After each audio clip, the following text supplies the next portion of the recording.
Hello and welcome to another installment of Random Reviews. I'm your host, Daniel, with Random Ramblings. Today I will be talking about Sabrina the Teenage Witch, Episode 1, Pilot. This TV series from the 1990s, going from 1996 to 2002, tells the story of Sabrina, the aforementioned teenage witch. She discovers her powers on her 16th birthday and learns how to control them, also realizing that she is immortal, and learning how to cope with her powers while trying to maintain a somewhat normal life at high school. Episode 1 begins with Sabrina levitating in her sleep, unbeknownst to her. Her aunts, Zelda and Hilda, then enter the room and discuss whether to wake her up immediately and inform her that she is a witch. However, they decide against it and let her sleep. On the next morning is Sabrina's 16th birthday. Her aunts gift her with a cauldron, which Sabrina mistakes as a flower pot, stating that it will be perfect for storing her pens. Aunt Hilda bluntly informs her that she is a witch. Aunt Zelda seemingly is the kinder of the two witches and is a little more diplomatic than Aunt Zelda, who tends to be blunt, but also well-meaning and kind-hearted, upon first impressions, of course.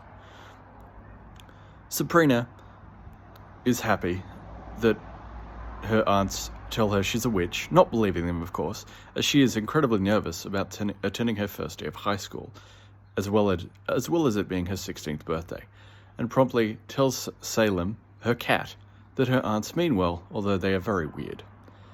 It is then revealed that Salem can talk, although Sabrina has walked away at this point, so she cannot hear his response, to which he says she has no idea. At school, in biology, Mr. Poole, the long-suffering teacher, tries to get the students paired up in pairs for frog dissection. Sabrina, being the seemingly unpopular girl in school, is paired with Jenny, a shy but intellectual girl who takes a liking to her and is very friendly. Sabrina wishes that the frog they are to dissect, whom they named Tad, would not have to die, and wishes she could bring him back to life. Following some... Unbeknownst to her, Sabrina points at Tad and inadvertently reanimates him back to life. Much to the shock of the students and the dismay of Mr. Poole, however, this overjoys Sabrina, as she does not understand what she has done, but is happy that Tad is alive and not about to be dissected.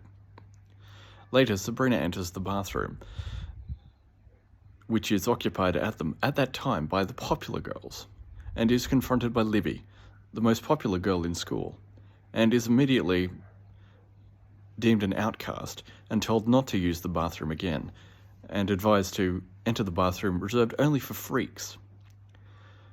During this time, Sabrina manifests more powers of being a witch, being able to read Libby's thoughts, which enrages Libby, and deems her to be called an outcast, as previously stated. Sabrina goes home and tells her aunts about the events of the day. Her aunts reiterate that she is indeed a witch, her grandparents and great-grandparents all being witches, however, and her father being a witch being a gender-neutral term applying to males as well as females in this context. However, her mother was mortal.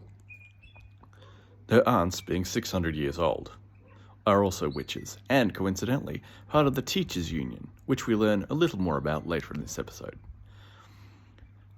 Her aunts explained that her powers manifested on her 16th birthday, and that as a witch she has certain powers that she can control. Her aunts then set her up with a test, trying to turn an apple into a banana. Sabrina succeeds in turning the apple into a pineapple. Although this experiment is deemed a failure, Sabrina enjoys the prospect of using magic all the same. Her aunts then give her a second gift, a book, which contains the magical spirit of her father. Sabrina is understandably freaked out about this and flees into her room. She also learns at this time that Salem can speak. Speaking of cats, I apologize if you hear in the background a cat meowing. That is our cat, Big. She is also freaked out by this revelation as well, that Salem can speak, and is unwilling to accept the fact that she is a witch, until her father tells her that if she ever needs help, he will always be there for her, and that it can be hard to accept one's powers at first, but she will in time. The next day at school, Sabrina, now accepting the fact that she is a witch, however reluctantly, has lunch in the cafeteria with Jenny, and spots her crush, Brad, a seemingly popular boy, but who seems nice all the same, and whom is being pursued by Libby, the mean-spirited and popular girl in school. Brad asks to sit with Sabrina and Jenny, which they do, which he does. Then Libby walks over and invites Brad, although not Jenny and Sabrina, to her house that Saturday night. Brad accepts. Libby, noticing how disappointed Sabrina is, points and laughs at her, saying, "Oh, I'm sorry, you weren't invited. Only the cool people can come," and cruelly tips her lunch all over Sabrina, thus humiliating her in front of the entire school. Sabrina, devastated, goes home and pleads with her aunts to teach her how to turn back time. However, she is informed that although witches are powerful and magical, they lack the power to turn back time. Although only in the individual sense. Collectively, witches do have that power. However, they need permission from the Witches' Council to do so. Luckily, there is a secret entrance inside her aunt's closet. She agrees to enter, alone, as first impressions do count for a lot in front of the council. However, there is one sticking point. The head councilman, Troll, had once been in a relationship with Aunt Zelda, which did not end well. So, Zelda refuses to accompany Sabrina and advises her to continue alone, and also tells her that Troll is a cruel despot who very rarely, if ever, grants wishes.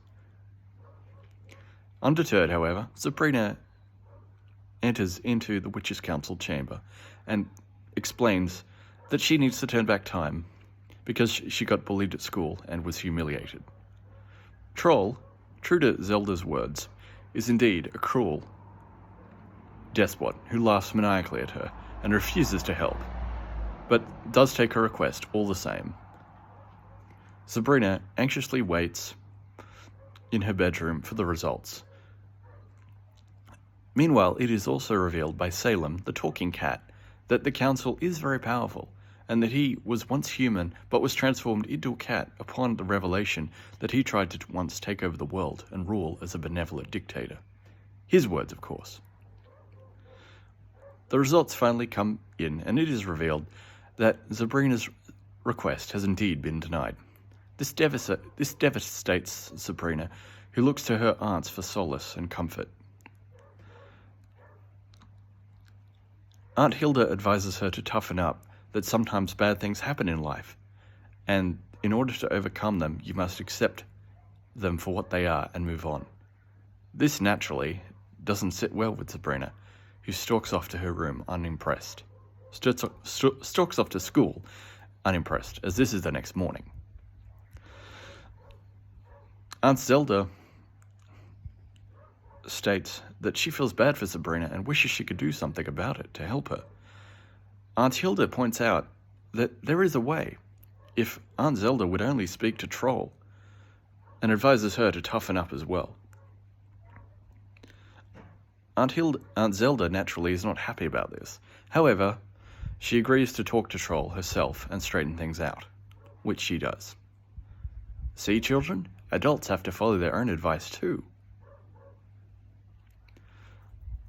It is later revealed that time was indeed reversed, and the previous day's events proceed as normal, although in a much more favorable context for Sabrina. She and Brad hit it off, and he agrees to go out with her. Libby, meanwhile, never has a chance to ask Brad out over to her place that Saturday night. And Sabrina is able to counter Libby throwing food at her by pointing the food at herself, at her, and redirecting Libby's lunch onto her in the process. Sabrina returns home happy and overjoyed, not realizing that time has been reversed, having her memory erased in the process, seemingly. The episode ends with her and Salem talking about what it would be like had Salem indeed remained human and ruled the world. Well, that is my review of episode 1. Before signing off, I've just realized I missed a key plot point, which I'll backtrack just quickly. After Libby initially tips food on Sabrina, humiliated, inadvertently turns Libby into a pineapple and brings her home, turning objects into pineapples being the only spell she was able to learn at this point, and brings her home. Luckily, her aunts are able to reverse the spell and turn Libby back into a human. Libby then vows to humiliate Sabrina the next day at school. This is what indeed prompts Sabrina to want to turn back time in the first place. I apologize for missing that key plot point. Well, that concludes my review of episode 1 of Sabrina the Teenage Witch. Being in the spirit of Halloween, being October, of course, I felt I should review more supernatural shows, and I will definitely be reviewing this show in the future. I haven't watched The Chilling Adventures of Sabrina, the Netflix counterpart series to this one, but I definitely will watch it in the future, and I will review it if you would like me to. For my personal opinion, I do like this series. It's campy humor, 90s references, which for some reason the 90s seem to be the only decade that dates itself and references itself all at once, yet still manages to be endearing.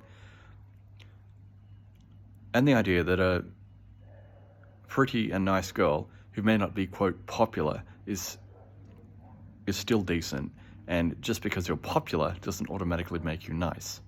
That these cliches, they may be cliches, but they are still true, even to this day. I like the series. It's comedy, it's humor, and the fact that it's lighthearted without going into sleazy territory or territory that is too dark for a children's show, or indeed a young adult to watch. So I will definitely be reviewing this show in the future. Please let me know what you think of this review, if you have seen this series, or if, depending on my review, you would like to see it in the future. Please subscribe if you haven't already. Please like this video if you enjoyed the content, and please leave a comment down below telling me if you would like to review when you would like me to review episode 2, or if you have any other suggestions for content in the future. Thank you. I am Daniel, and I will see you next time. Have a nice day.